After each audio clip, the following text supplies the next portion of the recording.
విష్ణు గురుర్దేవో మహేశ్వరః గురుః సాక్షాత్ పరం బ్రహ్మ తస్మై శ్రీ గురవే నమః. ఓం ఓం నారాయణ నారాయణ. మనం ఈరోజు సోమవారం మనము గీత భాష్యం చెప్పవలసిన రోజు చెప్తున్నాం.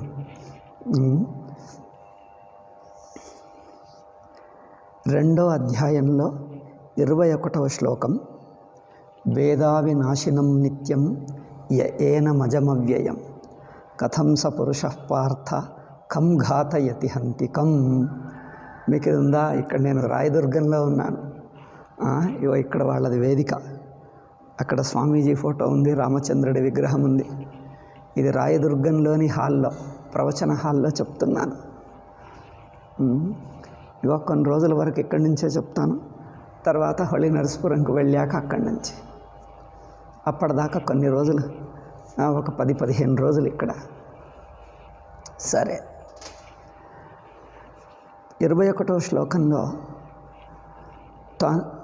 తనను తెలుసుకుంటే, ఆత్మను అవినాశి అజం అవ్యయం, ఆత్మకు జన్మ మరణాలు లేవు, వికారం లేదు.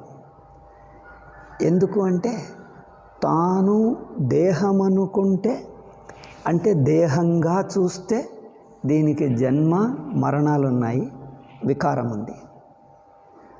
తనను దేహంగా చూస్తే జన్మ మరణాలు ఉన్నాయి, వికారం ఉంది. కానీ తనను చైతన్యాత్మగా, దేహము తన యందు కనిపిస్తున్న ఉపాధి మాత్రమే. కనిపిస్తున్నా అంటే వృత్తి ద్వారా. చూడండి, కనిపిస్తున్నా అంటే ఎవరికి కనిపిస్తుంది? చైతన్యానికి కనిపించదు. దేహమింద్రియ మనస్సులు వృత్తికే కనిపిస్తాయి, అహం బుద్ధికి కనిపిస్తాయి, వృత్తి రూపంగా కనిపిస్తాయి. వృత్తి చైతన్యాత్మకు లేదు.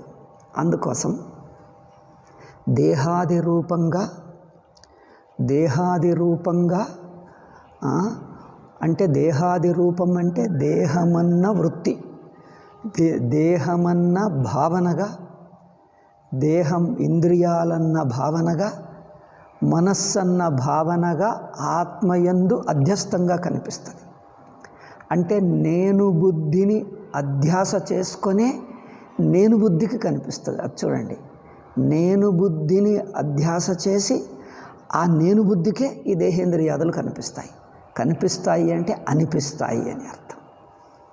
అయితే ఇక్కడేమంటున్నాడు, ఎవరు తనను జన్మ మరణ రహితంగా, అంటే దేహేంద్రియాదులు కాదని, నిర్వికారంగా, ఇంద్రియ మనస్సులు కూడా కాదని, అంటే చైతన్య మాత్రమని.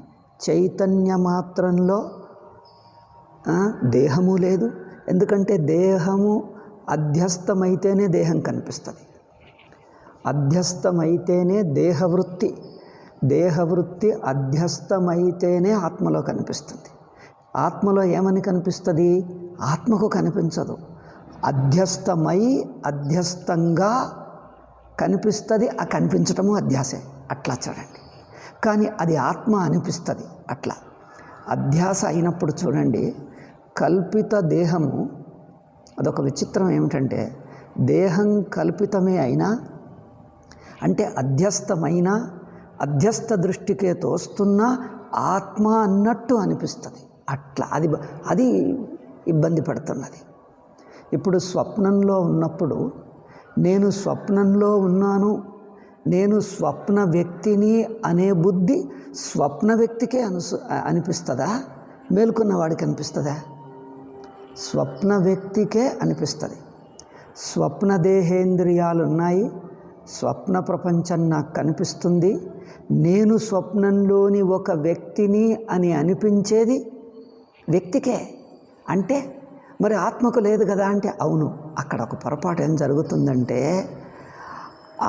నేను అనే బుద్ధిగా స్వప్నంలో తోస్తున్నప్పుడు దాన్నే ఆత్మ అనుకుంటున్నాడు. అందుకని ఈ దేహేంద్రియ మనస్సులు అహం బుద్ధి ఆత్మకే ఉన్నది అని ఎందుకు అనిపిస్తుందంటే అదే అధ్యాస. అహంబుద్ధి ఉంటే తప్పు కాదు. ఆ అహంబుద్ధి ఆత్మే అన్నప్పుడు ఆ అహంబుద్ధినే ఆత్మ అన్నట్టుగా అధ్యారోపణ చేస్తున్నాడు. అహంబుద్ధి అధ్యారోపం ఒకటి, దాన్ని ఆత్మగా అధ్యారోపించడం ఒకటి. అంటే ఇవి రెండున్నాయా అంటే రెండు విడివిడిగా కనిపించవు, రెండు కలిసి ఒక్క అధ్యారోపంగానే కనిపిస్తాయి. అంటే అధ్యారోపంలో ఈ రెండు కలిసే ఉంటాయి. అంటే ఆత్మయందు నేనన్న బుద్ధి తోచటం, ఇప్పుడు స్వప్నంలో నేనన్న బుద్ధి తోచటం ఒకటి, ఆ నేనన్న బుద్ధే ఆత్మ అనిపించటం ఇంకొకటి. స్వప్న ప్రపంచం తోస్తున్నప్పుడు నేనన్న బుద్ధితోనే తోస్తుంది. నేనన్న బుద్ధికే స్వప్న ప్రపంచం తోస్తుంది. నేనన్న బుద్ధితో పాటు ప్రపంచం తోస్తుంది. చూడండి, నేనన్న బుద్ధితో పాటు ప్రపంచం తోస్తుంది. అయితే ఇక్కడ ఒక సూక్ష్మమైన అంశం ఏమిటంటే, ఆ నేనన్న బుద్ధి తోస్తున్నప్పుడు అదే ఆత్మ అనిపిస్తుంది. అక్కడ వచ్చింది సమస్య. ఆ నేనన్న బుద్ధే ఆత్మ అనిపించేసరికి నేనే కలలో ఉన్నాను, ఇదిగో ప్రపంచం చూస్తున్నాను, నేను వ్యక్తి, ఇగో ఇదే ఆత్మ, ఈ ఆత్మనే స్వప్నంలో ఉన్నది అనిపిస్తుంది. ఎప్పుడైతే ఆత్మ స్వప్నంలో లేదయ్యా, స్వప్నంలో ఉన్నది నేను బుద్ధి, ఆత్మకు నేను బుద్ధి లేదు, ఆత్మ స్వప్నంలో లేదు. ఆత్మ అంటే చైతన్యం, అంటే సాక్షి. చైతన్య రూప సాక్షికి నేను బుద్ధి లేదు. చైతన్య రూప సాక్షిని నేనన్నట్టుగా చూస్తున్నాడు. ఈ చూస్తున్నప్పుడు నేనన్న స్థాయిలోనే చూస్తాడు. అది చూడండి, నేనన్న బుద్ధిని చూస్తాడు, నేనన్న స్థాయిలోనే చూస్తాడు. అంటే ఆ నేనన్న స్థాయినే సాక్షి అనుకుంటాడు, నేనన్న బుద్ధినే సాక్షి అనుకునేస్తాడు. అందుకని సాక్షి స్థానంలో కూర్చొని ఇదే సాక్షి అనుకుంటాడు, ఇదే ఆత్మ. సాక్షి అంటే ఆత్మ. నేనన్న స్థాయిలో కూర్చొని ఇదే సాక్షి, ఇదే ఆత్మ అనుకుంటాడు. అందుకే అయ్యో నేను ఇక్కడ స్వప్నంలో ఉన్నాను, ఒక వ్యక్తిని, ప్రపంచం చూస్తున్నాను అనిపిస్తుంది. అయితే ఇక్కడ ఇందులో రెండు విడదీయాలి. నేను అనే బుద్ధి అది అనిపించటమే, అది నిజం కాదు. అంతేకాకుండా దాన్ని ఆత్మ అనుకుంటున్నాడు. అంటే ఆత్మ అనాత్మల పరస్పర అధ్యాస అక్కడ ఉంది. ఆత్మ అనాత్మల పరస్పర అధ్యాస అంటే నేనన్న వృత్తి ఆత్మగా అనిపిస్తుంది, ఆత్మనేమో ఆత్మయందు నేనన్న బుద్ధి తోస్తున్న నేనన్న బుద్ధినే ఆత్మ అనుకుంటుంది. అంటే ఈ రెండు అదే ఇది, ఇదే అది, అట్లా రెండయ్యాయి. నేనన్న బుద్ధిని ఆత్మ అనుకుంటాం. అందుకే నేనన్న బుద్ధిగా నేను స్వప్నంలో ఉన్నాను, ప్రపంచం చూస్తున్నాను, వ్యక్తిగా ఉన్నాను. ఈ వ్యక్తిగా ఉంటే తప్పేం లేదు. ఆ వ్యక్తిని ఆత్మ అన్నప్పుడు సమస్య వస్తుంది. ఆత్మ స్వతంత్రంగా ఉంది, నేనన్న బుద్ధి తోచని ఏం కాదు. ఉదాహరణ ఇస్తాను, మీకు బాగా అర్థమవుతుంది. నాటకంలో నటుడు పాత్ర ధరిస్తే సమస్య లేదు, అవునా? నటుడు ఒక రాజు పాత్రనో ఒక బిచ్చగాడి పాత్రనో వేస్తే సమస్య లేదు. ఆ బిచ్చగాడి పాత్రనే నేను అనుకున్నప్పుడు, అంటే నటుడే అనుకున్నప్పుడు సంసారం వస్తుంది. బిచ్చగాడి పాత్రను నటుడే అనుకున్నప్పుడు ఇంకా నటుడు మర్చిపోయాడు, నటుడిని కప్పేశారు. ఆ స్థానంలో ఏ పాత్ర ఉన్నదో పాత్రనే నటుడై కూర్చున్నాడు. పాత్రే నటుడు అనిపిస్తే ఇక అప్పుడు భయంకర సంసారం. పాత్ర ఎంత అనిపించినా నటుడు మాత్రం పాత్ర కాదు అని తెలిసినంతసేపు, నటుడు మాత్రం పాత్ర కాదు అని తెలుసుకున్నంతసేపు ఏ పాత్ర ఉన్నా మనకేం చింత లేదు. ఎంతైనా ఉండని, ఏ పాత్ర అయినా ఉండని, చింత లేదు. నటుడు మాత్రం పాత్ర కాదు అంటే నటుడికి నేను నటుణ్ణి, నేను పాత్ర కాదు. పాత్రలా ప్రేక్షకుల కోసం నటిస్తున్నాను. నేను బిచ్చగాణ్ణి, నేను రాజును, నేను సేవకుణ్ణి అని ఊరికే అనుకుంటున్నాను. వాళ్ళ కోసం అలా అయినట్టు నటిస్తున్నాను. దానిలాగా అతనిలాగే నేను నటిస్తున్నాను, పాత్ర ధరిస్తున్నాను. డైలాగ్స్ చెప్తున్నాను, మాటలు చెప్తున్నాను, చెప్పు, నటించు, ఏం చింతలేదు. నేను మాత్రం కాదు, నేను అలా నటిస్తున్నాను, వాళ్ళకలా కనిపిస్తున్నాను, నేను మాత్రం నటుణ్ణే. తన నటత్వమును మర్చిపోకుండా, తాను నటుణ్ణనేదాన్ని కప్పేయకుండా, మర్చిపోకుండా పాత్ర ధరించు, చింతలేదు. అంటే అక్కడ ఆత్మను అనాత్మగా అధ్యారోపణ జరగటంలే, ఆత్మను అనాత్మయందు అధ్యారోపణ చేయటంలే, అనాత్మ ఆత్మయందు అధ్యారోపం ఉన్నది. తేడా తెలుస్తుందా? అంటే పాత్రను నటుడి యందు అధ్యారోపణ చేశాడు, పాత్రను నటుడి మీద ఆరోపించుకున్నాడు, కానీ నటుణ్ణి పాత్ర చేయలే. పాత్ర నేను అని అనని, కానీ నేను పాత్ర కాదు అనేది బాగా తెలుసు. అంటే నటుడిని పాత్ర మీద అధ్యారోపణ చేయలే, అంటే నటుడినే పాత్ర అనుకోలే. పాత్ర నాలో ఉందయ్యా, నేను నటుణ్ణే కానీ పాత్ర కాను అంటాడు. చూడు, పాత్ర నాలో ఉంది, నేను మాత్రం పాత్ర కాదు, నేను నటుణ్ణే. అంటే తాను నటుడు అని తెలుసుకొని పాత్ర తనలో ఎంత వేసుకున్నది పై పైనే, తనకేమంటదు. అవునా? అట్లా ఇక్కడ కూడా నేను బుద్ధి ఉండని, కానీ ఆత్మ మాత్రం నేను బుద్ధి కాదు. నేను బుద్ధి నాలో తోచని, నేను బుద్ధి తోచని, నేను బుద్ధికి ప్రపంచం తోచని, కానీ చైతన్య ఆత్మకు మాత్రం నేను బుద్ధి లేదు. చైతన్య ఆత్మ నేనన్న బుద్ధిని దాటి, నేనన్న బుద్ధికి అంటకుండా స్వతంత్రంగా ఉంది. చైతన్య ఆత్మ స్వతంత్రం అంటే సాక్షి, సాక్షి అంటే నేను బుద్ధి లేదు అని అర్థం. అట్లా నేను సాక్షి స్వతంత్రంగా ఉంది. అంటే ఆత్మ చైతన్యము సాక్షిగా ఉంది, స్వతంత్రంగా ఉంది. అంటే నేను బుద్ధిని నేను అని తెలుసుకోవటం లేదు. నాలో బుద్ధి ఉంది, కానీ నేను కాదది. నేను బుద్ధి నాలో ఉన్నది, నేను బుద్ధి కాదు. పాత్ర నాలో ఉన్నది, నేను పాత్ర కాదు. వాళ్లకు పాత్రగా కనిపిస్తా, నేను కాదు.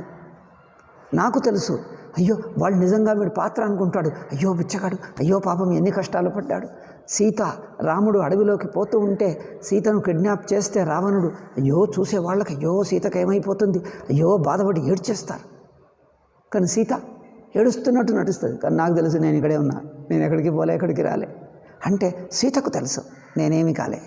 సీత అంటే సీత పాత్ర ధరించిన వ్యక్తికి తెలుసు, నాకు ఇదేం అవటంలే, ఇదేమీ లేదు ఇక్కడ. అట్లా ఆత్మను సాక్షిగా అంటే అహంవృత్తి లేనివాడిగా, అహంవృత్తి అంటదు. అంటే సాక్షిని అహంవృత్తిగా చూస్తున్నా అహంవృత్తిని సాక్షిగా చూడండి. అహంవృత్తి ఆత్మ కాదు, ఆత్మలో అహంవృత్తి కనిపించని, కానీ ఆ అహంవృత్తి మాత్రం ఆత్మ కాదు. ఆత్మ అహంవృత్తికి అంటుకోకుండా ఉంది. ఇట్లా సాక్షిని స్వతంత్రంగా, అహంవృత్తి లేనిదిగా, అహంవృత్తి తాను కాదు. అహంవృత్తి తాను కాదు అంటే నేను అవస్థలో ఉన్న వ్యక్తిని కాదు, అవస్థలో ఉన్న వ్యక్తిని కాదు. వ్యక్తిత్వం నాలో ఉంది, అవస్థ నాలో ఉంది. నన్నే అవస్థగా వాళ్ళు చూస్తారు, కానీ నేను అవస్థగా చూసుకోను. నేను వ్యక్తిని కాదు, వ్యక్తిత్వం నాలో ఉంది. జాగ్రత్త వ్యక్తిత్వం, స్వప్న వ్యక్తిత్వం నాలో ఉన్నా నేను మాత్రం అది కాదు. అట్లా సాక్షిని స్వతంత్రంగా, అహంవృత్తి కానిదిగా, అహంవృత్తి కాదు, అహంవృత్తి మాత్రం సాక్షి. చూడండి, ఈ రెండు దిక్కు. అహంవృత్తి సైడ్ నుంచి చూస్తే అది ఎవరు అంటే చైతన్యాత్మనే. అహంవృత్తి పాత్రను తీసుకుంటే పాత్ర ఎవరయ్యా అంటే నటుడే. నటుడిని వదిలి పాత్ర ఉండదు. పాత్ర కంటే స్వతంత్రంగా నటుడు ఉంటాడు, అది గమనించండి. పాత్ర కంటే స్వతంత్రంగా నటుడు ఉంటాడు, పాత్ర లేకుండా ఉంటాడు, పాత్ర సంబంధం లేకుండా ఉంటాడు. కానీ పాత్ర మాత్రం నటుడు లేకపోతే ఉండడు, పాత్ర మాత్రం నటుడు లేకపోతే ఉండదు. నటుడిని ఆనుకొని, నటుడిని పట్టుకొనే నటుడి మీదనే ఉంటుంది. అంటే నటుడినే పాత్రగా చూస్తారు ప్రేక్షకులు. నేను కూడా వాళ్ళకు అట్లాగే అనిపించేటట్లు, వాళ్లకు భ్రమ కలిగేటట్టు నేను కూడా నటిస్తాను. నేనే భిక్షుకుణ్ణి అన్నట్టు, పాత్రనే నేనన్నట్టు నటుడు లేడన్నట్టు వాళ్ళకు అలా కనిపింపజేస్తాను. అది వాళ్లకు భ్రమే కానీ నాకు లేదు. అంటే నటుడిని పాత్ర అనిపించటం వాళ్ళకే కానీ నాకుండదు. నటుణ్ణే, నేను పాత్రగానే కాదు. పాత్ర దృష్ట్యా చూస్తే నటుడే, నటుడిని వదిలి పాత్ర ఉండదు. కానీ పాత్రను వదిలి నటుడు ఉంటాడు. అట్లాగే ఇక్కడ కూడా అనాత్మ, అహం బుద్ధి, నేనన్న బుద్ధికి ప్రపంచం కనిపించటం, ఇదంతా చైతన్య ఆత్మలోనే జరుగుతుంది. చూడండి, చైతన్య ఆత్మలో జరుగుతుంది. చైతన్య ఆత్మకు లేదు సుమా, అది గ్రహించండి. చైతన్య ఆత్మలో నేను బుద్ధి తోస్తుంది. అంటే ఆత్మలో నేను బుద్ధి తోస్తుంది. అంటే ఆత్మను నేను బుద్ధి అనుకుంటున్నాం, కానీ నేను బుద్ధిని ఆత్మకు అంటించాం. అంటే ఆత్మకు లేదు. అట్లా అంటే ఆత్మను అనాత్మగా చూస్తున్నాం, కానీ అనాత్మను ఆత్మగా చూడం. అనాత్మ మాత్రం అనాత్మే, అది నేను కాదు. ఇట్లా సాక్షిగా చూసినప్పుడు అహంవృత్తి నాకు లేదు. అయితే ఈ అహంవృత్తి దేహమును పట్టుకొని ఏర్పడుతుంది. అహంవృత్తికి ఆధారం ఎవరు? దేహమే. ఆత్మ ఆధారం కాదు. ఎందుకంటే అహంవృత్తి ఆత్మను పట్టుకొని జరగదు, దేహమును పట్టుకొని అహం బుద్ధి పుడుతుంది. దేహమును పట్టుకొని అహం అన్న బుద్ధి పుడుతుంది. నేనన్న బుద్ధి దేహమును పట్టుకుంటేనే, దేహమును ఆధారం చేసుకుంటే నేను బుద్ధి పుడుతుంది. ఇంద్రియాలను ఆధారం చేసుకుంటే నేను బుద్ధి పుడుతుంది. ఇంద్రియాలను ఆధారం చేసుకొని నేను బుద్ధి, దేహమును ఆధారం చేసుకొని నేను బుద్ధి. నేను బుద్ధికి దేహాధారం తీసేయండి, ఇంద్రియాల ఆధారం తీసేయండి, మనస్సు ఆధారం తీసేయండి. ఒట్టి ఆత్మ నుంచేస్తే వ్యక్తిత్వం పోతుంది. ఆ వృత్తికి ఆత్మవృత్తే ఏర్పడుతుంది, దేహవృత్తి పోతుంది. అంటే వృత్తికి దేహపు ఆధారం పోతుంది, వృత్తికి దేహమన్న ఆధారం పోతుంది, ఇంద్రియాలన్న ఆధారం పోతుంది, మనస్సన్న ఆధారం పోతుంది. అంటే అప్పుడు నేనెవరు? నేను దేహము కాదు, ఇంద్రియాలు కాదు, మనస్సు కాదు, ఏదున్నానో అదే స్వతసిద్ధమే నేను, ఉండటమే తాను, ఆ ఉనికే తాను అనిపిస్తుంది. ఆ అనిపింపుకి అనిపించటానికి ఉనికి తాను అంటది, అది ఉనికే అంటది, ఇంకేమీ అనదు. అంటే వృత్తి ఏం చేస్తున్నది? ఉనికినే తెలుసుకుంటున్నది. ఉనికిని ఏమని తెలుసుకుంటున్నది? ఉనికిని దేహమని తెలుసుకుంటే జీవుడయ్యాడు, ఉనికిని ఇంద్రియాలను తెలుసుకుంటే జీవుడయ్యాడు, ఉనికిని మనస్సును తెలుసుకుంటే జీవుడయ్యాడు, ఉనికిని నేను అన్న బుద్ధిగా తెలుసుకుంటే జీవుడయ్యాడు. ఇప్పుడేమవుతున్నాడు? ఉనికి దేహం కాదు. అంటే తనను దేహం కాని ఉనికి, ఇంద్రియాలు కాని ఉనికి, అంటే దేహం కాని చైతన్యం. ముందేమో తెలివే దేహంగా తోచింది, ఇప్పుడేమంటాడు? దేహం కాని చైతన్యం. అంటే ఉండటం, స్వప్రకాశం, స్వతసిద్ధ. దేహం కాకుండా తెలుస్తున్నది, కానీ దేహం అని తెలియటం లేదు, తెలివి మాత్రంగా ఉంటున్నది. ఆ తెలివి ఎవరు? ఏ రూపం? తెలివికి రూపం లేదు, తెలివే అంతే, చైతన్యమే, ఎరుకనే, కానీ దేహంగా కాదు. దేహం అనే రూపం కాకుండా తెలివిగా ఉంది, ఇంద్రియాలని కాకుండా చైతన్యంగా ఉంది. అవునా? మనస్సు అని కాకుండా చైతన్యంగా ఉంది. నేననే బుద్ధిగా కాకుండా చైతన్యంగా ఉంది. అంటే నేనన్న బుద్ధిగా కాదు, దేహమన్న బుద్ధిగా. బుద్ధి అంటే వృత్తి, దేహమన్న వృత్తిగా కాదు, ఇంద్రియాలన్న వృత్తిగా కాదు, దేహమన్న వృత్తిగా, అంటే నేను అన్న వృత్తిగా కాదు. అంటే నేను, ఇంద్రియాలు, మనస్సు ఇవేవి లేకుండా ఉనికి మాత్రం. ఆ వృత్తి మిగతా అన్ని నిషేధించి ఉనికి మాత్రం అని చెప్పగానే మరుక్షణం వెళ్ళిపోతుంది. అది అంతే, బ్రహ్మ అని చెప్పేస్తుంది, పడిపోతుంది, అది కూడా పోతుంది, మునిగిపోతుంది, అది కూడా చైతన్యంలోనే మునిగిపోతుంది. దేహం కాదు అని చెప్పటానికి చైతన్య వృత్తి అని ఏర్పడుతుంది. చిదాభాస అంటారు. చైతన్యము వంటి ఒక ప్రతిబింబం అన్నట్టు. చిదాభాస అంటే చైతన్యం వంటి ప్రతిబింబం.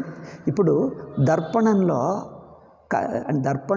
అంటే అద్దంలో మనిషి ముఖం కనిపిస్తుందో అట్లా చైతన్యము అంతఃకరణలో చైతన్యమేమో చైతన్యము, అంతఃకరణలో అది కనిపిస్తే చైతన్య ప్రతిబింబము, చైతన్య ఆభాస. చైతన్యం వలె కనిపిస్తున్నది ఆభాస. మరి చైతన్య ఆభాసకు ఆకారం ఉంటుందా అంటే చైతన్యం కొందా? మరి చైతన్యంకి లేనప్పుడు ఇప్పుడు వెలుగు అద్దం మీద పడితే ఆకారం కనిపిస్తుందా? చూడండి, వెలుగు అద్దం మీద పడితే సూర్యుడు కాదు, ఒట్టి వెలుగే.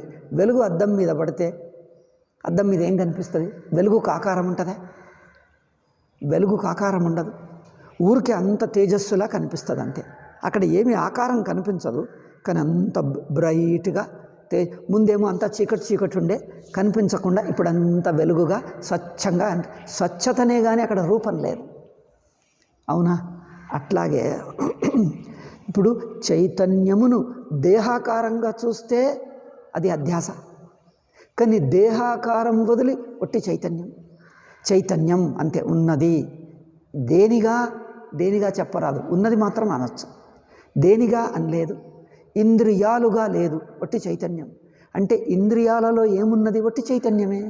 చైతన్యానికే ఆయా ఇంద్రియాలని పేరు పెట్టాం. నిజానికి ఇంద్రియాలనేవి చైతన్యం యొక్క స్వరూపమే. దేహం అనేది ఏమిటి? తాను నేను అనిపిస్తున్న ఆ స్పృహకు దేహం అన్నాం, అంతే కదా. దేహం అంటున్నది ఒక స్పృహ, అవునా? దేహ ఆకారం తీసేస్తే వట్టి స్పృహ ఉంటుంది. ఆ వట్టి స్పృహనే చైతన్యం అన్నాం, అవునా? దేహ ఆకారం కాని స్పృహ దేహ ఆకారంగా లేదు. అంటే ఇప్పుడు వెలుగును, నీటిని ఒక పాత్రలో పోస్తే పాత్ర ఆకారం లేని నీరు ఎట్లుంటుంది? పాత్ర ఆకారం లేని నీరు అట్లా. అంటే అలగా తాల్చని నీరు, అలగా తాల్చటంలే. అట్లా దేహ ఆకారం తాల్చని చైతన్యం పొట్టి చైతన్యమే. దానికి ఏ ఆకారం తాల్చలేదు, ఉన్నది అంతే. అంత వెలుగు అంత స్పృహ, అంతా ఏమవుతుంది? ఒక చైతన్య స్పృహ ఉన్నది, చైతన్యం ఉంది, కానీ దానికి ఆకారం లేదు. ఆకారం అంటే నేను, ఇక్కడ, ఇట్లా ఇవేవి లేవు. నేను అనేది లేదు, ఇప్పుడు, ఇక్కడ, ఇట్లా ఇవేమీ లేదు. ఉన్నాను అనేదే మాత్రం ఉంది. అంటే వృత్తి దేహాకారం తాల్చిన వృత్తి దేహం వదిలి చైతన్యంగా ఉంది.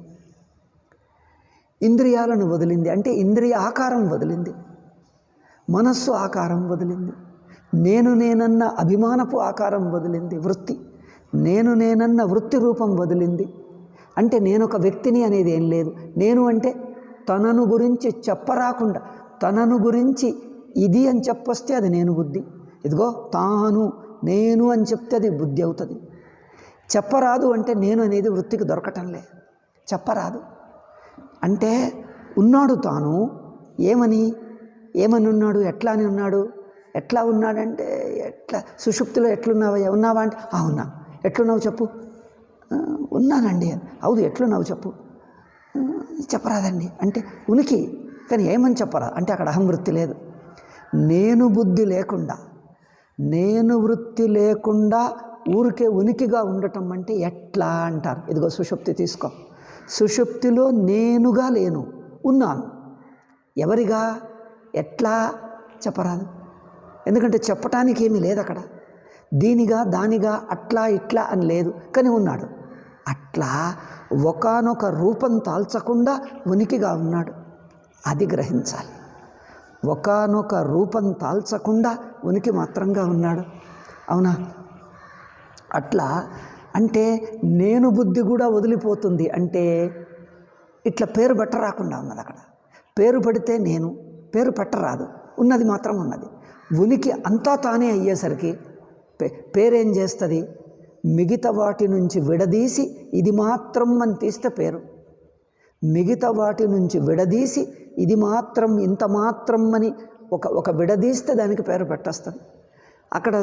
మరి ఇప్పుడు చైతన్య ఆత్మ అంటే ఏంటిది అంటే దేని నుంచి విడదీయరాదు.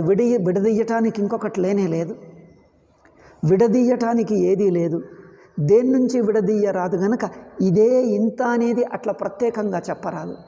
ఆ ప్రత్యేకత లేకపోవటమే అహం వృత్తి కరిగిపోయింది. అహం వృత్తి లేదు, తాను ప్రత్యేకం అట్లాంటి ఏ పేరు లేదు, పెట్టరాదు, ఉంది అంతే.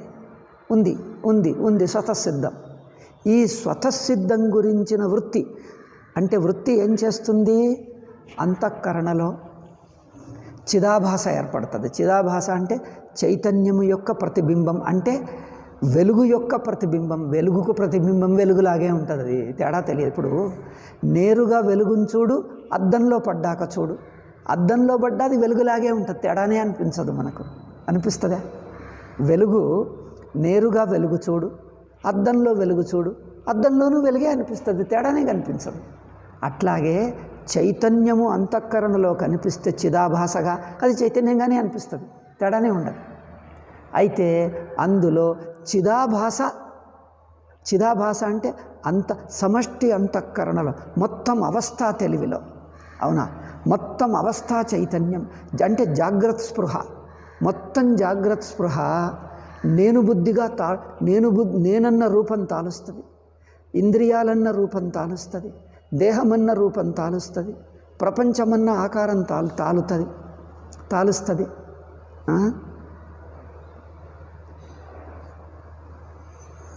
అంటే దేహమన్న ఆకారం తాలుతుంది, ప్రపంచ ఆకారం, పదార్థ ఆకారం, ఇది ఎవరు? మెలకువ స్పృహ ఇవన్నిటినీ తాలుతుంది.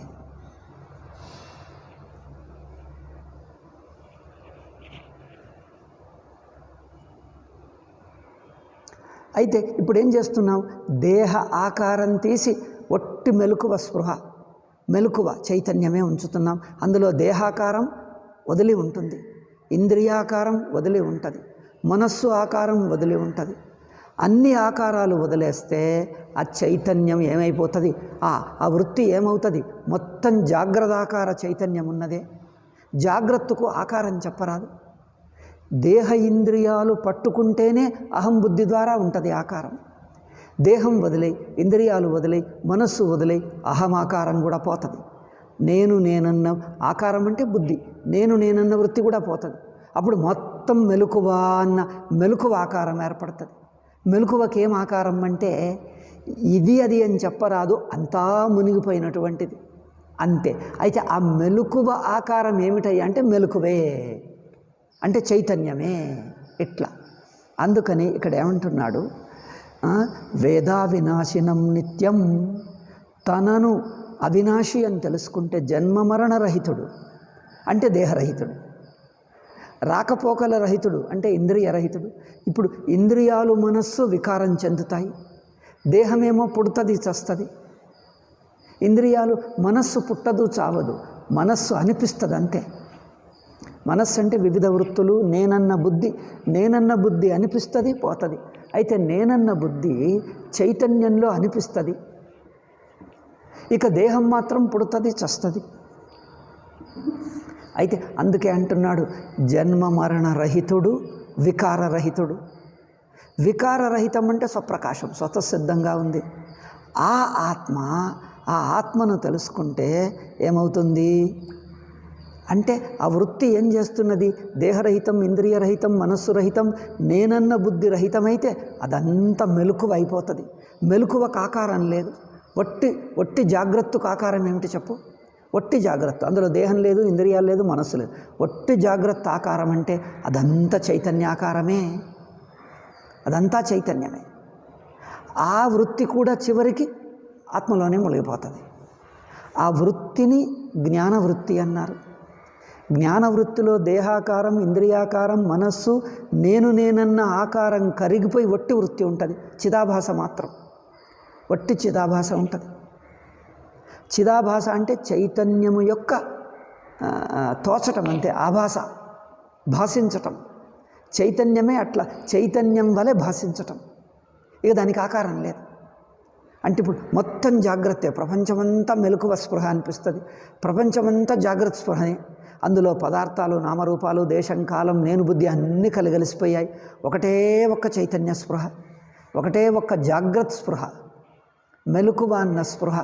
ఈ మెలకువ స్పృహనే జ్ఞానవృత్తి అన్నారు.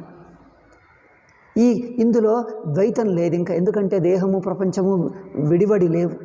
నేను ఇది అన్న విభజన లేదు అక్కడ, నేను ఇది అన్న వింగడ లేదు, విభజన లేదు. అప్పుడేమవుతుంది? అంత ఒకటే అయిన ఏకాకార చైతన్యం. ఏకాకార చైతన్యం, అవునా? ఆ ఏకాకార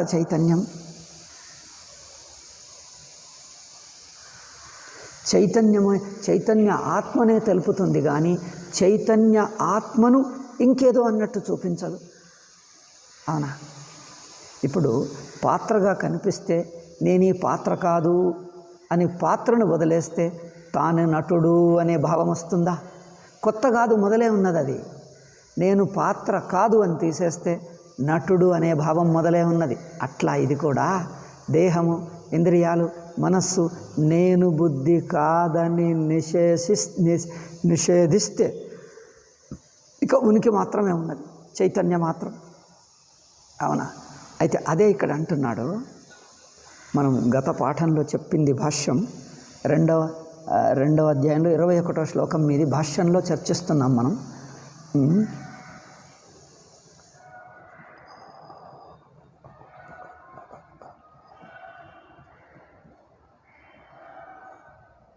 ఇక్కడ ప్రశ్న ఏం చేశాడంటే, ఆత్మ నిర్వికారం అని తెలుసుకుంటే జ్ఞాని నిర్వికారం ఎట్లవుతాడు? సిద్ధాంతి ఏమన్నాడు? ఆత్మను నిర్వికారము అంటే మార్పు చెందదు, అంటే పరిమితం కాదు అని అర్థం. అపరిమిత అనంత ఆత్మను తెలుసుకుంటే అనంతమే అవుతాడు. అయితే ఇక్కడ ప్రశ్న వేస్తాడు, ఆత్మ అనంతం నిజమే కావచ్చు, ఆత్మ అనంతం. అనంత ఆత్మను తెలుసుకుంటే ఇతను వ్యక్తిత్వం కోల్పోయిన అనంతుడు ఎట్లా అవుతాడు? అనంత స్వరూపం ఎట్లా అవుతాడు? నిర్వికారం ఎట్లా అవుతాడు? తాను నిర్వికార ఆత్మను తెలుసుకుంటున్నాడే కానీ తాను నిర్వికారం కాదు కదా అనేది ప్రశ్న. దానికి గురువుగారు ఏం జవాబు చెప్పారు అంటే, విదుషః ఆత్మత్వాత్. జ్ఞాని అంటే ఆత్మనే తెలుసుకుంటాడు. ఆత్మను తెలుసుకుంటే జ్ఞాని అయినప్పుడు ఆత్మను తెలుసుకుంటూ ఆత్మే అవుతాడు. అట్లా, ఎందుకంటే ఆత్మను తెలుసుకోవటం ఇంకొక రీతిగా వీలు పడదు. ఆత్మగా ఉన్నానని నిర్వికార ఆత్మను తానని తెలుసుకోవటమే తెలుసుకోవటం. అంటే తెలుసుకునేది జ్ఞాతగా ఉండి తెలుసుకోడు, ఆత్మనే నేను అనటమే తెలుసుకోవడం. అంటే ఇంకేదో కాను నేను, జ్ఞాత కాదు, కర్త కాదు, భోక్త కాదు. అట్లా తన జ్ఞాత కర్త భోక్త కాదని రూపంగా తెలుసుకోవటమనే ఆత్మ అన్నాడు. అందుకని ఇక్కడ నిర్వికారమును తెలుసుకుంటున్నాడంటే తాను నిర్వికారం మొదలే ఉన్నది, అది తాను అని గ్రహిస్తున్నాడు. అంటే అన్యం కాదు, వికారశీలమైన దేహము కాదు, ఇంద్రియాలు కాదు, మనస్సు కాదు, నేను బుద్ధి కాదు. ఇవి కాదని ఎందుకు కావు అంటే అవి నాలో తోస్తున్నాయి పోతున్నాయి, స్థిరంగా నిలవటంలే. స్థిరంగా ఉండేది తెలుసుకుంటున్న చైతన్యం మాత్రమే.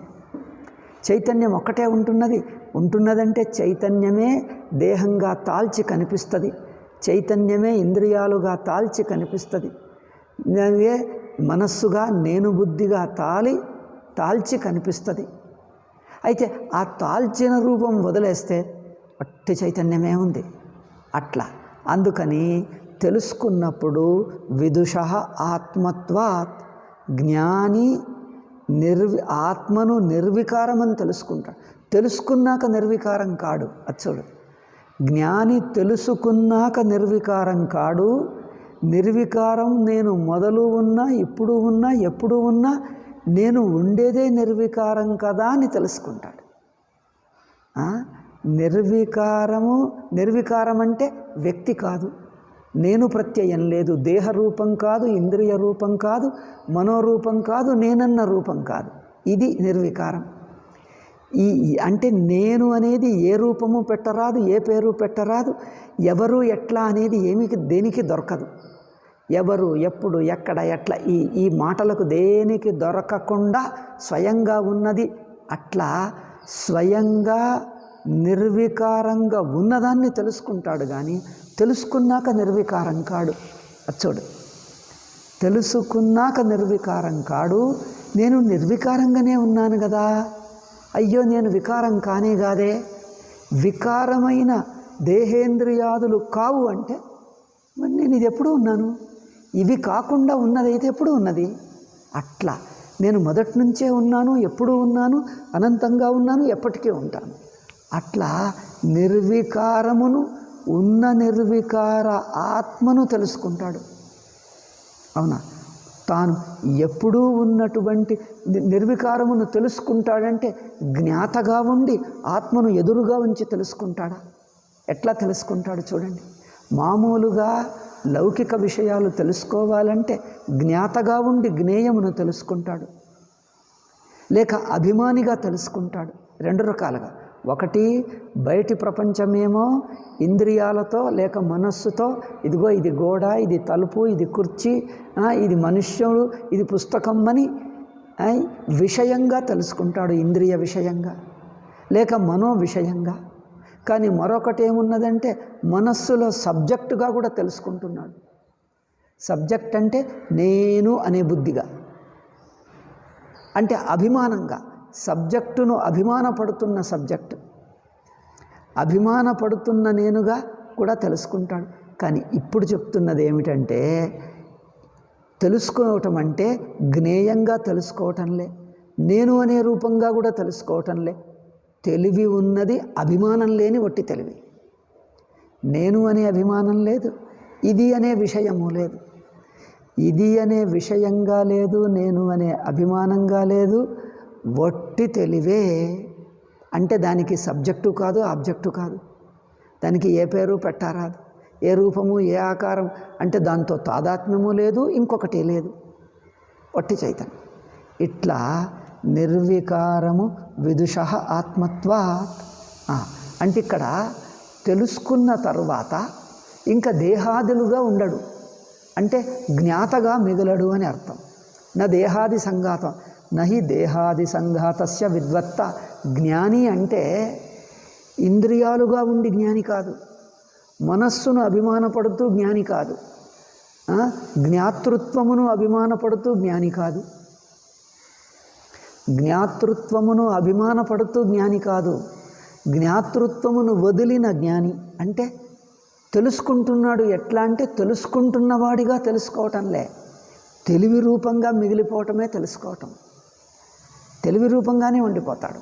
అంటే అక్కడ జ్ఞాతృగా, సబ్జెక్టు కాదు, ఆబ్జెక్టు కాదు, జ్ఞాతృ కాదు, జ్ఞేయం కాదు, ఒట్టి జ్ఞానస్వరూపమే, చైతన్య మాత్రంగా ఉంటాడు. అట్లా అందుకని ఇక్కడ ఏమంటాడు, విదుషః ఆత్మత్వాత్. జ్ఞాని యొక్క స్వరూపమే ఆత్మ. అంతేగాని జ్ఞాని తెలుసుకుంటున్నది ఆత్మ కాదు, తెలుసుకుంటున్నవాడిగా తెలుసుకోడు, అంటే జ్ఞాతగా తెలుసుకోడు ఆత్మను. అందుకే దేహాది సంఘాతస్య విద్వత్త, నా దేహాది సంఘాతస్య విద్వత్త అతః.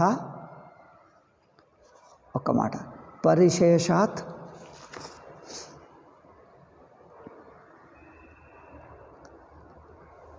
न देहादि संघातस्य विद्वत् अतः परिशेषात् असंहत आत्मा विद्वान अविक्रियः. గీతా పుస్తకం చాలా సన్న అక్షరం ఉంది, సన్న అక్షరం.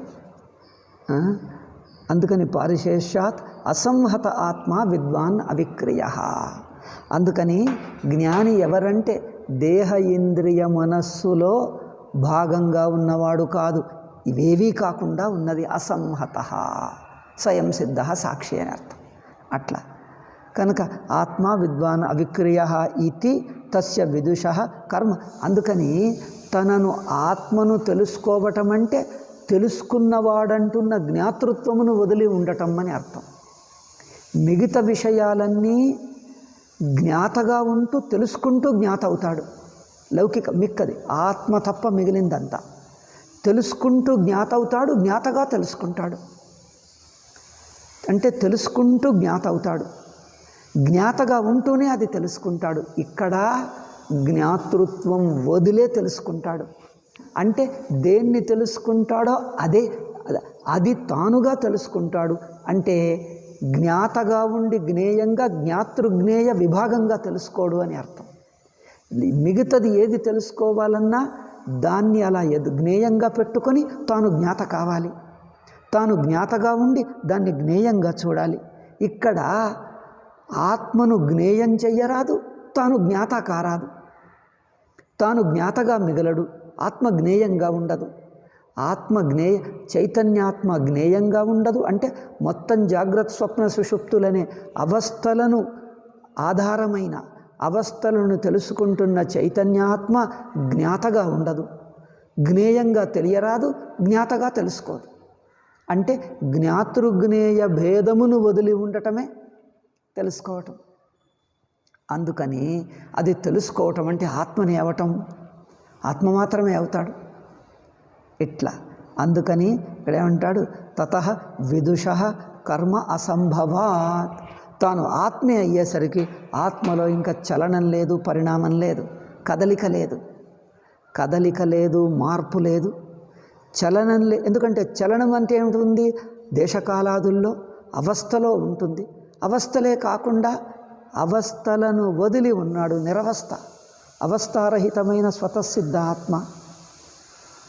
అవస్థారహితమైన స్వతసిద్ధ ఆత్మ తాను అని గ్రహిస్తే ఆ గ్రహించేవాడు గ్రహిస్తున్న ఆత్మ అవటమే ఆత్మనై తెలుసుకుంటాడు. చూడండి, నేను ఆత్మనే అని తెలుసుకుంటాడు, ఆత్మను ఎదురుగా పెట్టి తెలుసుకోడు. ఆత్మను నేను తెలుసుకుంటున్నానన్న వృత్తి అంటే తెలుసుకునేవాడు ఆత్మ కంటే విడిగా ఉండి తెలుసుకోడు. తెలుసుకునేవాడుగా ఒకడుండి ఆత్మను అట్లా తెలుసుకోడు. ఏ ఆత్మను తెలుసుకుంటాడో అదే అవుతాడు. అంటే అక్కడ తెలుసుకునేవాడు తెలియబడేదన్న భేదం పోతుంది, జ్ఞాతృజ్ఞేయం అనే సంబంధ బుద్ధి పోతుంది. అంటే సంబంధరహిత వృత్తి ఏర్పడుతుంది. It is not a relational thought. It is a thought but not of a non relational thought. అదే అద్వితీయం అన్నాడు. అంటే ఇప్పుడు ఎనీ అదర్ థాట్, ఇంకా ఏ వృత్తి తీసుకున్నా అది రిలేషనల్ థాటే. ఏ వృత్తి తీసుకున్నా అది అంటే జ్ఞాతృజ్ఞేయ సబ్జెక్ట్ ఆబ్జెక్ట్ల మధ్య ఉన్నటువంటి సంబంధ రూప వృత్తి. అయితే ఇది సంబంధరహిత వృత్తి. సర్వ సంబంధాలను మింగేస్తే దేశ సంబంధం లేదు, కాల సంబంధం లేదు, జ్ఞాతృజ్ఞేయ సంబంధం లేదు. ఒకడు తెలుసుకునేవాడు ఇంకొకటి తెలియబడేదంటున్నటువంటి సంబంధపు రహితమైన వృత్తి. ఆ వృత్తి ఏర్పడుతుందంటే సర్వ సంబంధాలను తొలగించి వృత్తి, అనంతమైన వృత్తి ఏర్పడుతుంది. వృత్తి ఏర్పడటంతో పోతుంది అంతే, ఇంకా వృత్తి అవసరం లేదు. ఎందుకంటే తాను వృత్తి ఏర్పడుతుంది, మరుక్షణమే పోతుంది. అంటే జ్ఞాతృజ్ఞేయమన్న సంబంధ బుద్ధిని తొలగించటానికే వృత్తి వస్తుంది. జ్ఞాతృజ్ఞేయమన్న బుద్ధిని తొలగించటానికే వృత్తి వస్తుంది. మొత్తం తొలగిందంటే అంటే ద్వైతమును తొలగటంతో తాను ఏర్పడి తాను కూడా ఆత్మలోనే మునిగిపోతుంది, తాను ఆత్మే అయిపోతుంది, ఇంకా విడిగా ఉండదు. అందుకని విజ్ఞాన ఇక్కడ ఏమన్నాడు, ఆత్మ విద్వాన్ అవిక్రియ ఇది తస్య విశుద్ధుష. అటువంటి ఆత్మను తెలుసుకున్న తాను ఆత్మను తెలుసుకుంటున్నాడంటే ఆత్మగానే ఉంటున్నాడు. ఆత్మ నిర్వికారమైతే తాను నిర్వికారమే. ఎందుకంటే ఆత్మ తాను రెండుగా అక్కడ ఊరికే ఆత్మ తాను అనేవి రెండు పేర్లు ఆ ఒక్క తత్వానికే. అక్కడ ఇంకా జ్ఞాతృజ్ఞేయం అనే భేదం లేదు, జ్ఞాతృజ్ఞేయం అనే భేదం లేదు. ఎందుకు? జ్ఞాత తెలుసుకోబోతూ అదే అయిపోతాడు. అవునా? ఇక్కడ ఏమన్నారంటే అలా సముద్రమును తెలుసుకోవాలంటే ఏం చెయ్యాలి? అలా సముద్రమును తెలుసుకోబోతూ అలా సముద్రం ఎంతున్నదో అంత పెద్దది ఇట్లా చేయి లెక్కవై పెద్దది ఇంత అని అనబోతే అలానే మునిగిపోతుంది, అలా మునిగిపోయి సముద్రం అయిపోతుంది. అలా సముద్రమును తెలుసుకోబోయి సముద్రమే అయిపోతుంది, ఇంకా అలా అనే రూపమే వదిలేస్తుంది, ఇంకా అలా సముద్రం అనే రెండు ఉండదు. అట్లా తెలుసుకున్నప్పుడు నారాయణ నారాయణ.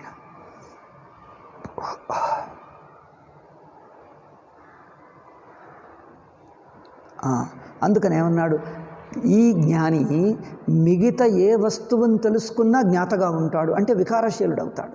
జ్ఞాత అంటే లిమిటెడ్, పరిమితుడు, వికారశీలుడు. ఏది తెలుసుకున్నా వికారశీలుడవుతాడు. ఆత్మనొక్కటే తెలుసుకుంటే నిర్వికారం అవుతాడు. ఎందుకంటే ఆత్మను తెలుసుకుంటే తెలుసుకునేవాడిగా మిగలడు, జ్ఞాతృగా మిగలడు, ఆత్మే అయిపోతాడు. అయిపోతాడేమిటి? నేను మొదటి నుంచి చైతన్య ఆత్మ సాక్షి స్వరూపంగా ఉన్నాను అనేదే ఇప్పుడు కాదు, ఎప్పుడూ అదే. మొదటి నుంచి ఇప్పుడు ఎప్పుడు ఎప్పటికైనా ఉన్నది అదే అనే రీతిని తెలుసుకుంటే ఇంకా తెలుసుకునేవాడు ఆత్మకు విడిగా ఎక్కడున్నాడు? ఆత్మకు విడిగా ఉంటే అది ఆత్మ తెలియదు. చూడ, ఆత్మకు విడిగా నీవు జ్ఞాతృవుగా తెలుసుకోబోతే అది ప్రపంచంగా తెలుస్తుంది. నువ్వు జ్ఞాతృవుగా నువ్వు జ్ఞాతగా ఉండి తెలుసుకోబోతే అది ప్రపంచంగా కనిపిస్తుంది. జ్ఞాతృత్వం వదిలేస్తే నువ్వు జ్ఞాతవు కాదు, అక్కడ ప్రపంచము లేదు. అవునా? నువ్వు జ్ఞాతవు కాదు, అక్కడ అవస్థ లేదు, ప్రపంచము లేదు, ఒట్టి చైతన్యం. అట్లా చైతన్య ఆత్మను మాత్రమే తెలుసుకుంటాడు. అవునా? కర్మ అసంభవాత్ విదుషః కర్మ అసంభవాత్ ఆక్షేపోయుక్త కథం స పురుష ఇతి. అందుకని ఆ శ్లోకంలో అన్నాడు, కథం స పురుష పార్థ కం ఘాతయతి హంతికం. ఇంకతను ఏం చేస్తాడంటే అతను ఇంకా వ్యక్తిగా మిగలడు గనక ఆయన ఏదో చేస్తాడు చెయ్యడు అనేటువంటి ఆలోచనలు అతని గురించి చెప్పరాదు, అతని గురించి ఆలోచించరాదు అట్లా. ఎందుకంటే ఆ ఆలోచించే రూపంగా అక్కడ లేడు. అంటే చేస్తాడు చెయ్యడు, చెయ్యటము అనేటువంటి కర్తృత్వపు బుద్ధి అక్కడ అతనికి వర్తించదు. కర్త అంటే ఒక రూపం నుంచి ఇంకో రూపానికి మారతాడు, ఒక చోటు నుంచి ఇంకో చోటుకి కదులుతాడు. కదలటం మారటం కర్మ. కర్మ అంటే ఏంటిది? Either change, either modification or movement. అయితే చలనం లేకపోతే పరివర్తనం, పరిణామ. చలనం లేక పరిణామనే వ్యక్తి అంటారు, కర్త అంటారు. చలనము కానీ పరిణామం కానీ లేనప్పుడు వ్యక్తి లేడు, కర్త లేడు. అట్లా అంటే వ్యక్తిత్వం అంతా absorbed into infinity. Individuality is inseparable from infinity. ఆ ఇన్ఫినిటీ ఎక్కడికి కదలను? ఆ అనంత స్వరూపంగా అనంతం ఇది అనంతం. అనంతం ఇంక్లూడ్స్ ఎవ్రీథింగ్. అనంతం ఎక్కడుంది అని you can't ask. Where is infinity? Infinity is infinity. Infinity is all pervasive. Infinity ఒక చోట ఉంటే అది ఇన్ఫినిటీ కాదు. అనంతం అనేది ఒక చోటుకి కట్టుబడితే అది అనంతం కాదు. అది నీకు లేదా అంటే అనుభవంలో నాకు తెలియదండి అంటే అది తప్పు. ఎందుకంటే అనంతం అనేది నీ అనుభవంలో లేకుండా ఉంటే అది అనంతమే కాదు. నీ అనుభవమే అనంతం. అనంతం తెలియనిది ఎప్పుడూ ఉండదు. ఎందుకంటే అనంతం అనేది ఒక ప్రత్యేక స్థితి కాదు. ఇప్పుడు నాకు లేదు తర్వాత వస్తుంది అనేది కాదు, లేక ఒకప్పుడుండే ఇప్పుడు పోయింది అనేది. అనంతం అనేది ఒక ప్రత్యేక స్థితి కాదు. ప్రత్యేక స్థితి పెడితే అది అనంతమే కాదు. అది ముందు ఇప్పుడు ఎప్పుడు ఎప్పుడూ ఉంటుంది. సర్వ దేశాల్లో, సర్వకాలాల్లో, సర్వ అనుభవాల్లో, సర్వ సంబంధాల్లో ఉంటుంది. అటువంటి దాన్ని ఏమనంటాం? దాన్ని అనంతం అన్నాం. అట్లా సర్వము తానంటున్న అనంతము ఆ అనంత వృత్తిగా అంటే అనంతపు స్వరూపంగా తెలుసుకున్నవాడు జ్ఞాని. స్వయంగా అదే స్వరూపం కనుక జ్ఞాని కూడా అకర్త, అపరిణామి, నిర్వికార అవుతాడు. తర్వాత యథాబుద్ధ్యాద్యావృతి. ఇంకొక వాక్యం ఉంది, అది ఇప్పుడు ఇంకా టైం లేదు, అయిపోయింది. అయితే ఇంకా 48 49 నిమిషాలు అవుతోంది. చాలు ఈరోజు ఆపేసి 49 ఆపేసి రేపు ఎల్లుండి చూద్దాం. ఐ మీన్ నెక్స్ట్ సోమవారం చూద్దాం. ఇది రేపు అనుకుంటాను. ఇగో ఈరోజు 2-3 రోజులకు కొంచెం అడ్జస్ట్మెంట్ అయింది. ఇక్కడ ఏదో కొత్త చోటు కదా, ఇక్కడ రాయదుర్గంలో వీళ్ళ లెక్చర్ హాల్లో ఉన్నాను నేను. ఇక్కడ Rayadurgam is border of Andhra. ఈ కర్ణాటక దాటి చಳ್ಳకెరే దాటి బార్డర్ ఆఫ్ ఆంధ్రాకి వచ్చాను ఇక్కడ. అందుకని కొంచెం అడ్జస్ట్ అయింది. నిన్న కుదరలే, ఎందుకంటే వైఫై ఇక్కడుంది, నేను అక్కడ, అంతా కుదరలే. ఇప్పుడు వైఫై అడ్జస్ట్ అయింది నాకు. ఇప్పుడు కొంచెం వైఫై దొరికింది ఇక్కడ. లేకపోతే రికార్డింగే చేయరాదు, వైఫై కావాల్సిందే. ఇక్కడ వైఫై దొరికింది కనుక ఇక్కడ చేస్తున్నాను. లైటింగ్ ఇంకా అంత సరిగ్గా లేదు. ఎనీవే ఏదో ఉన్న దాంట్లో అడ్జస్ట్. ఇక రేపు మనం చెప్పుదాం. మనకు నిన్నటి English Gita and then Saturday Manusmriti we could teach because I was in travelling that. అక్కడి నుంచే from Holenarsipur I was travelling. I didn't happy. Next day also ఏమేమో disturbance. So I think some day we will see. Okay, రేపైతే వేదాంత పరిభాష చెప్పుదాం. ఓం శాంతి శాంతి శాంతి. హరి ఓం శ్రీ గురుభ్యో నమః. హరి ఓం తత్సత్.